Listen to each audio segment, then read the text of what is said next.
Magandang araw mga repa. Gagawa na naman tayo ng video. So, tong video na to is random topics na lang. Kung ano na lang maisipan ko. Siguro magandang pag-usapan is yung marami na rin mga lalaki na average looking tsaka pangit na ayaw na rin talaga makipagrelasyon. Kasi dahil nga sa mga manosphere, di ba? Red pill, black pill, lookism, tapos yung mga game-game. Kasi hindi naman talaga obra yan dahil babae picker. Depende na talaga sa babae kung saan siya magbe-benefit. Which is, dun nga naka-align sa hypergamy nila. Which is, yun din yung criteria ng lipunan, di ba? Yung top G ng beta box, tsaka top G ng genetic. So kung lalaki ka talaga, wala ka talagang gagawin. Siguro ipa-priority mo na lang yung survival mo. Tapos may mga babae rin naman talaga magme-message kung nakikita ka ng beta box or genetic potential, which is nga makikita naman sa appearance, sa looks mo, 'di ba? Pero ganun pa nga rin, marami na rin lalaki rin talaga na diretsahan na na nagpo-pro na lang din tapos hanap na lang din ons or FWB, ayaw na makipagrelasyon kasi nga sa hirap na rin talaga ng buhay socio-economic, lalo na sa Pilipinas, 'di ba? Pilipinas ang hirap kumita ng pera tapos minimum wage earner. Kahit din naman dito sa sa West mahirap din talaga kumita ng pera. Yung babae, oo nga nakakapag-pro sila easy money pero hindi kasi consistent yan eh. Minsan talaga may nangi-scam din ng mga lalaki na inuubos lang din yung oras nila, usap-usap kasi nanguuto na rin yung mga pangit tsaka average looking eh, na mga lalaki na kunwari makikipag-meet up para magbayad na lang. Pero sa totoo sinasayang lang yung oras nila tapos hindi naman pala makikipag-meet up. Papasend ng mga nudes. Yun yung mga nakikita ko ng mga reklamo sa online eh, sa Facebook. Kasi nga 'di ba nga nagigising na rin talaga yung mga average looking tsaka pangit na ginagawa lang talaga sila for long-term security. Kaya ganun. Actually, yung babae, hindi ka pwede magsinungaling dyan. Alam talaga nila yung intention mo, tsaka yung mo, kapasidad mo, tsaka yung Kaya hindi na ako nagsisinungaling eh. Ina-upfront ko na lang din talaga. Kuwari, di ba yung naka-ons ko, sub 5. Eh, alam naman niya na habol ko lang naman talaga SEX. Eh, alam ko sa una, kaya niya in-approach ako dahil iniisip niya siguro future beta box provider ako for long-term security kasi nga matanda na ako. Alam niya rin yun na ganun nga yung sitwasyon ko dahil nga old cell na, di ba? Ako rin naman alam ko yung sitwasyon ko, hindi naman ako tanga eh. Dahil nga ganoon, pinayagan na lang din niya ako ma-hit din siya na kahit paulit-ulit. Kaso hindi na ako nagme-message sa kanya na talaga na yung ako talaga may kailangan. Inaantay ko na lang siya mag-message kung gusto niya talaga. Kasi nga, na-realize ko talaga pag lalaki ka, wala ka talagang kapangyarihan talaga eh. Ang kapangyarihan mo lang talaga is i-priority mo lang talaga yung sarili mo. Which is yun yung ginagawa ko na Tsaka shit test din yun eh. Di ba nabanggit ko nga sa inyo na sinasabihan niya mag-split daw ako. Eh ayoko nga. Gusto ko mag-ipon ng pera, ba't ako mag-i-split? Pupuntahan niya ako, tapos i-split ko raw yung book ng Uber, hati daw kami. Eh, sabi ko, wag na, reschedule na lang. Eh, alam ko, tinitest ka rin talaga nun eh, kung hanggang saan ka. Tsaka alam din nila talaga yung intention mo talaga eh.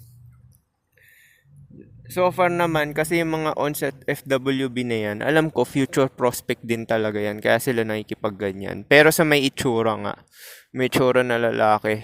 Tsaka yung physically attracted talaga sila. Yun yung napansin ko dun sa na physically attracted talaga sila na dun sa lalaki na yon.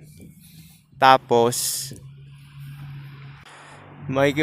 alam din nila kung ang habol mo lang talaga is SEX, which is pagbibigyan ka nila kung hindi ka nagsisinungaling tsaka hindi ka nakipaglaro ng game. Pero pag nakikipaglaro ka ng game is talagang mas magaling sila makipaglaro dahil gagamitin ka nila talaga dahil sa pang-uuto mo, 'di ba? Kumare nanguuto ka, nagbibigay-bigay ka. Pero kung talagang minimal effort ka, minimal investment ka, tapos pogi ka talaga at physically attracted yung babae, is advantage mo 'yun kasi Mostly na sub 5 is talaga mapipilitan lang din talaga na magamitin ka for SEX. Yun lang din napansin ko. Tsaka may categorization nga eh. Once na-categorize ka na nila na pang fuck body lang, is ganun lang din talaga yung tingin nila sa'yo. Ayaw na nila makipagrelasyon din sa'yo. Bali, may message ka lang nila pag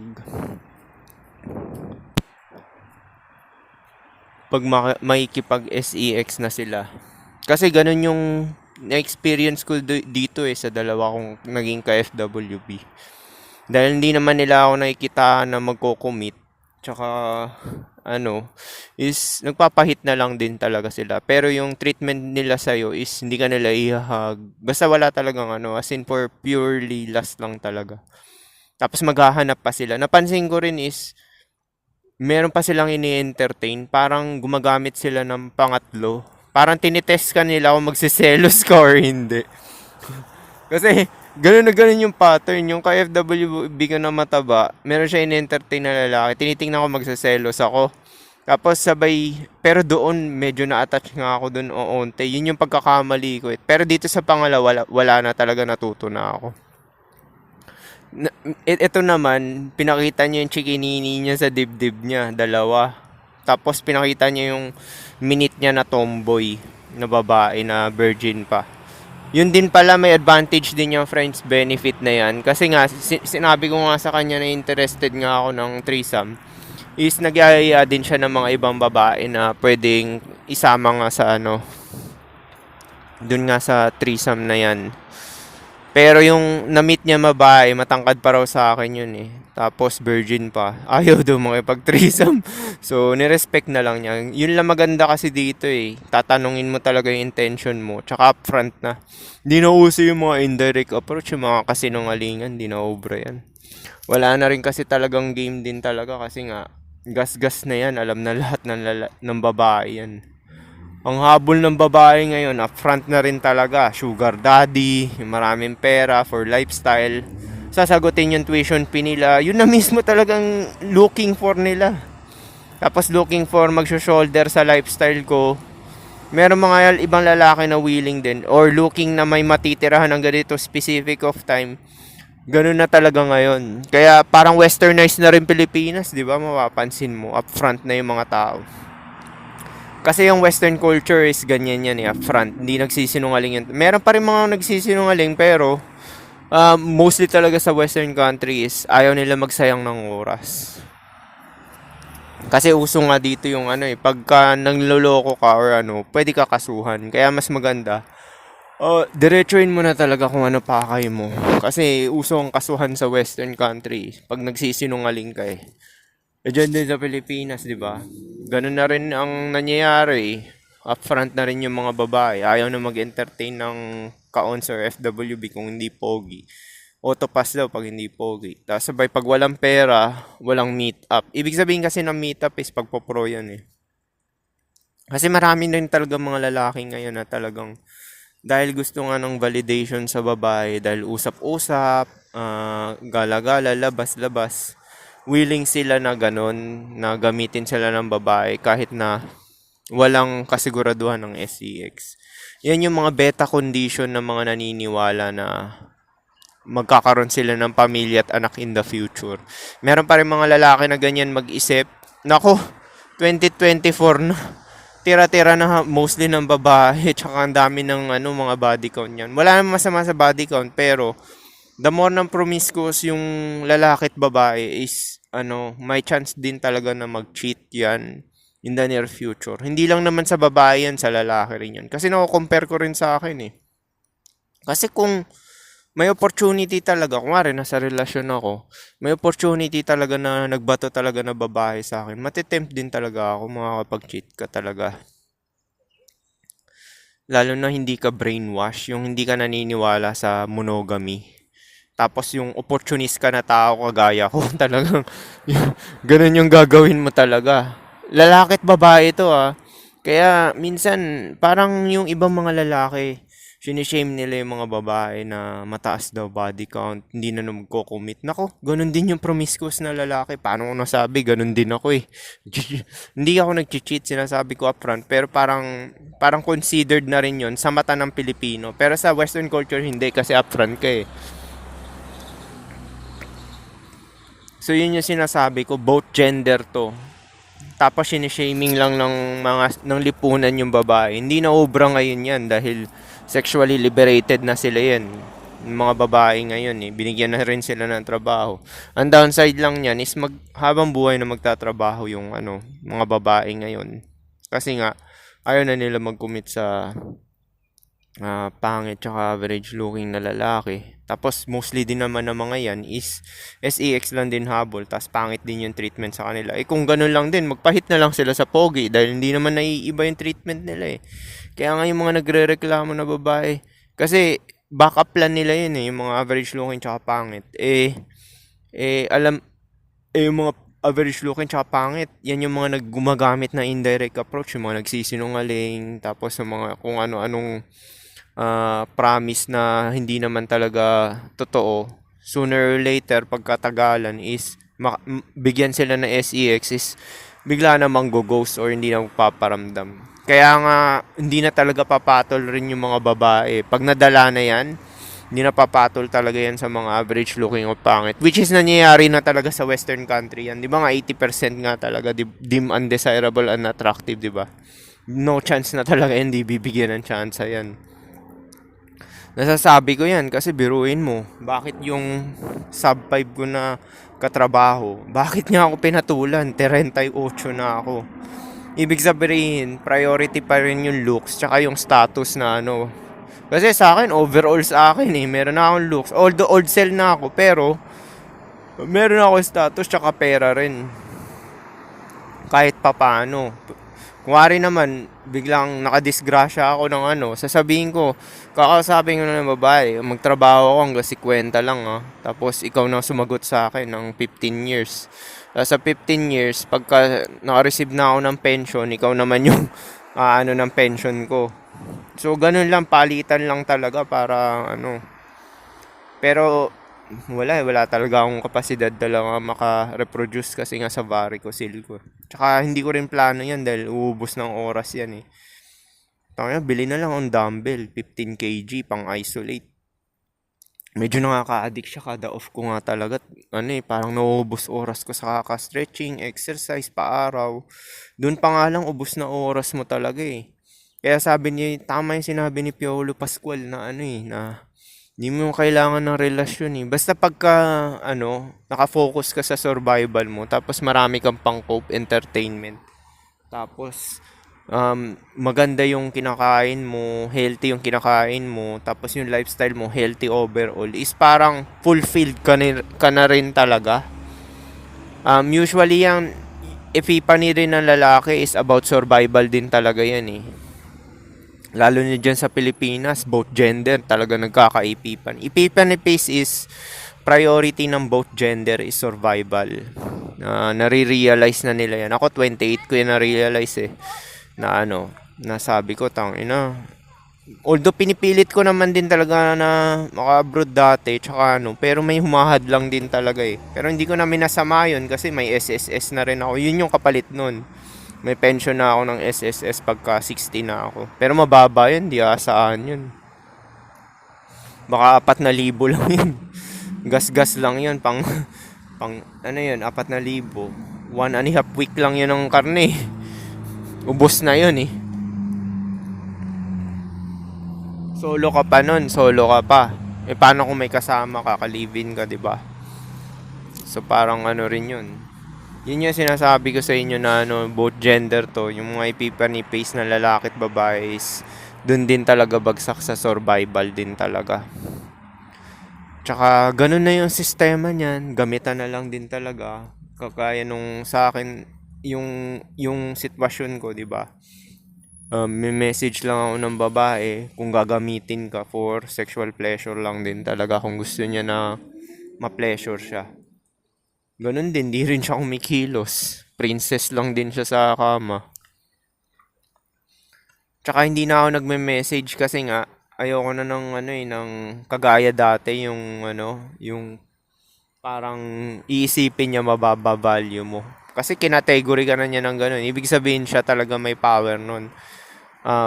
Siya lang may karapatan na mag-message tsaka manghingi ng sexual satisfaction na sinasabi ko. So yun yan sa marami na rin talaga mga average looking tsaka mga pangit na lalaki rin talaga na mas uunahin na lang talaga yung survival. Priority na lang talaga pumera, tapos mag-pro na lang, pahit-hit na lang ng kasi ganun din naman eh. Meron nga akong nakasagutan pa sa Facebook niyan eh. Sabi niya, napapanot daw ako, pangit ko raw, ganyan. Kaya ayaw ko raw mag-asawa kasi daw, pangit daw ako. Tiningnan ko yung mukha niya, sabi ko, nako, kung ako sa'yo, magtrabaho ko na lang. Yung pinofocus mo nakakabash sa akin, magtrabaho ka na lang para hindi ka iwan ng asawa mo. Yun yung sinabi ko, pag iniwan ka ng asawa mo, zero ka na. Wala nang papatol sa'yo. Pero sa totoo, mas below sa akin yun eh. Tapos sabi ko, okay pa sana yung pangit ka, asarin mo akong panot or pangit ako, at least hindi ako bobo tanga na nagpamilya at anak. Siya bobo tanga eh, wala nang gamot dun kasi pagka ignorante ka or bobo ka tanga, habang buhay ka magdudusa sa maling desisyon mo na ginawa eh. Which is ngayon yung desisyon niya dahil bobo tanga siya eh. Yun yung desisyon na nangyari sa kanya, nag-asawa at anak. Di ubos oras mo ngayon, sinabi ko sa kanya, hindi na nag-reply. Ako pa ibabash mo. Mas matalino ako sa kanya.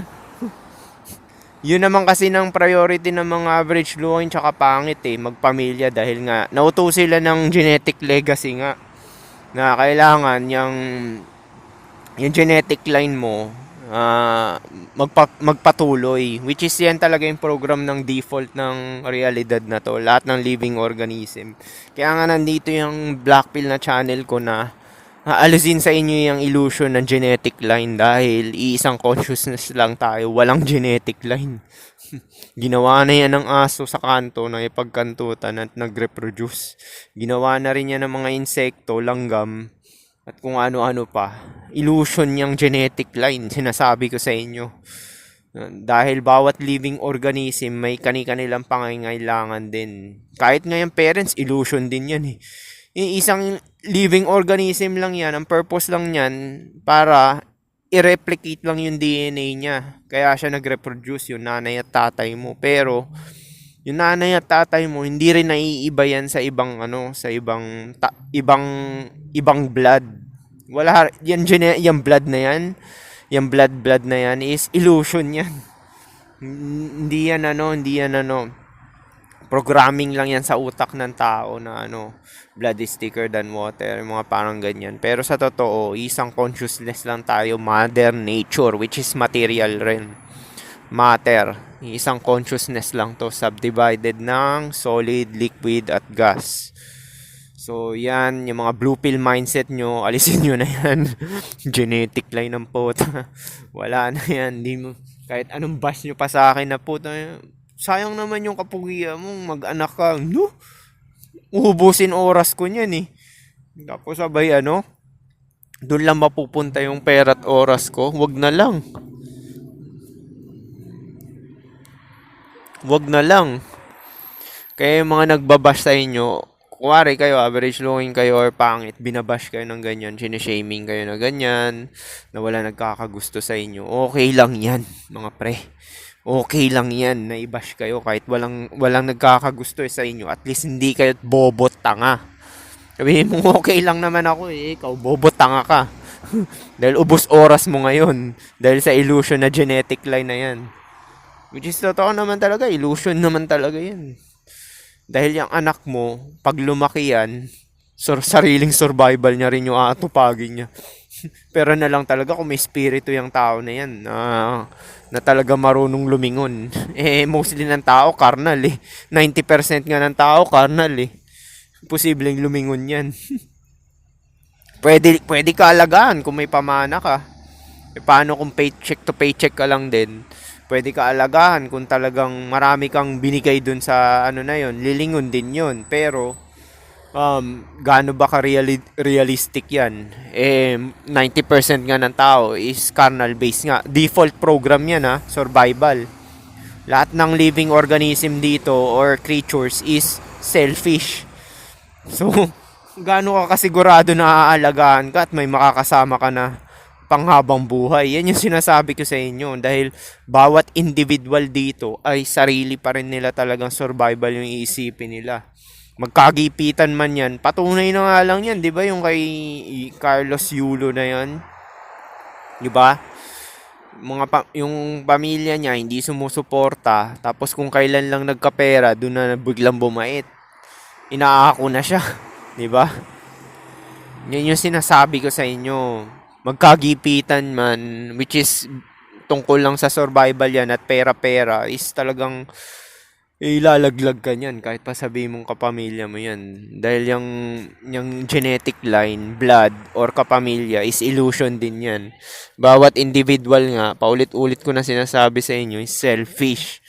Kailangan niya talagang mag-survive. Yun talaga yung default state dahil yung katawan natin, negatibo. Kahit nga ako, sabihin mong may spirito ako, magutom ako dyan, makakapang-scam din talaga ako eh. Pero meron akong knowledge sa mata nga ng kawalan is masama talaga tong realidad na to. Magagawa ko na lang dito, graceful exit, tsaka lesser evil, at wag mag-invest masyado ng spirit dito sa material na bagay, which is panandalian yan, which is yung relasyon, pamilya at anak. Hindi yan nakaka-growth ng spirit mo. Ibig sabihin yung spiritual growth na sinasabi natin. Pag pinapa-expand mo yung spiritual growth mo is na the more ka nagiging malaya, which is nga base yan sa nalalaman mo yung information na wisdom na sinasabi ko. Ito ang ultimate black pill na magba-black pill sa inyo. Ang purpose ng buhay ay survival at procreation. Yan lang, wala na. After netong buhay, wala na. After ng physical na katawan, pag namatay ka, wala na. I-recycle ka lang. Kakainin ka ng bulate, tapos sa mga insekto, gagawin kang pataba ng lupa para sila naman ang mag-reproduce. Yun lang talaga yung buhay dito, cycle. Walang realm na pupuntahan na na kung saan pa man yan. Walang heaven. Sinasabi nilang heaven is yung enlightenment na habang buhay ka pa is makakapit mo yung kapayapaan, which is nga yung stillness, 0 point na sinasabi ko. State of existence yun State of existence yung sinasabi ko na yun. Kahit na meron kang physical, which is hell nga. Kasi sabi ni SQS, ang physical is hell. Ang material realm is hell. Hell talaga yan. Kasi nga, hanggat may physical is marami talagang magsasuffer, magdudusa. Dahil yung katawan nga, negatibo. Sabi nga ni SQS, wala akong pakialam kung mayaman ka, maganda ka, pangit ka, pogi ka. Ikaw pa pinakamapangyarihan, ikaw pa pinakamayaman, ikaw pa pinaka-talented, is hanggat may katawan ka, magsasuffer ka. Sa mata ng enlightened na tao at mind is lahat dito magsasuffer, wala makakatakas at lahat mamamatay.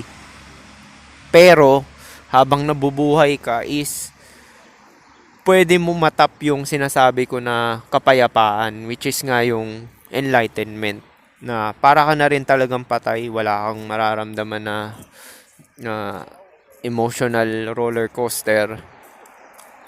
Tsaka yung mga 1,000 thoughts, wala, zero na yan. Stillness, eternal peace, tsaka serenity. Yan yung mararamdaman mo kahit na nagdudusa ka, dahil nga yung katawan mo is hell, is at the same time na-experience mo yung heaven na sinasabi ko or sinasabi ni SQS. So, yan mangyayari sa near future. Wala na rin talagang yan, na-predict na rin yan ni Alan Roger Curry. Yan yung beta male revolution na sinasabi. Actually, yung libro ni Alan Roger Curry na yun is 1999 pa yun.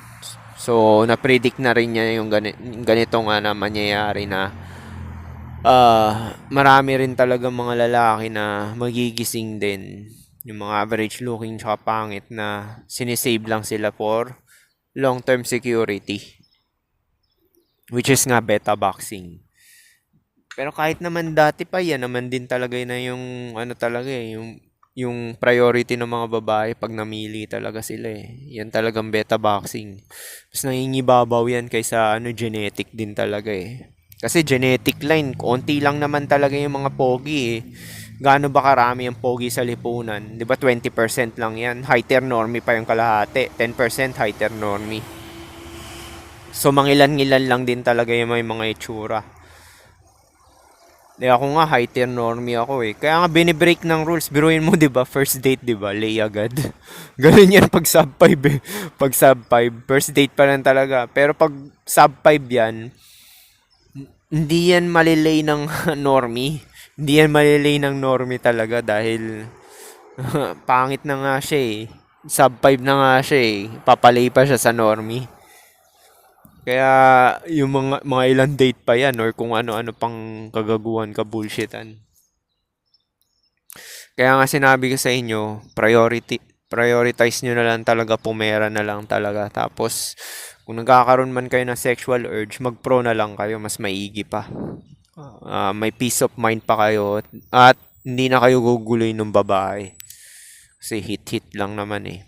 Babae ngayon is wala na.